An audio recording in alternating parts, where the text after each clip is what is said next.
Assalomu alaykum oltin darvozani kuzatuvchilari. Erta tongdan ishlarimiz boshlab olganmiz.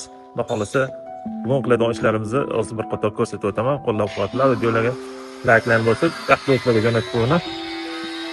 Xo'p, qadrdonlar, mana shu navesimizni shu joyimizga qilishimiz kerak. Shu narsa, ikkita narsa sal boshimizni qotiryapti. Sizlarning maslahatingiz kerak. Mana shu joyga qanaqa qilib o'rnatsa bo'ladi? Bu yoqqa chiqishga 3 o'rin, bu tomonga kelishga 6 metr bo'ladigan naves. Mana shu navesimizdan bo'lish kerak. Shunga fikringizni bildirib qo'ysangiz biz uchun foydali bo'ladi. Mana bu yoqdagisi mana bo'lgan. Xudo xolasa bitgandagi to'liq videolarni ham qo'yamiz.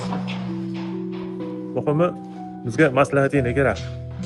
Shu joyimizga qanaqa qilib ekranlarni qo'ysa bo'ladi, profillarni o'tkazsa bo'ladi. Orasida lazerlari bo'ladi. Fikrini ham kutib qolamiz. Biz uchun muhim. Bismillah deb ertalabda kun chiqmasdan oldin ishimizni boshladik. Qo'llab-quvvatlab videolarga like bosib, duo qilib turinglar. Muhim o'zingizni ehtiyot qiling.